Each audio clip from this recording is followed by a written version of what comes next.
Guys, ito naman, nagluluto si Mr. Lone. Bami natin. Ito na guys, oh.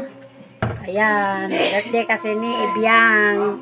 Mother niya, 27 pa ang birthday, pero gi-advance lang, kaya may mga bisita. So, ito si, ayan, nagluluto. Ayan, takam naman ito mga guys, yung bihon, bami. Oh, sarap yan.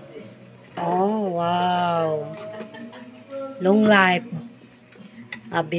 Bihon at saka pansit canton. Ah. So, bami na ito guys. Ayan. Pana niya, sagol na ang bami at saka kanton. Ito, nakatakam-takam naman to guys. Thank you for watching. Follow more answer.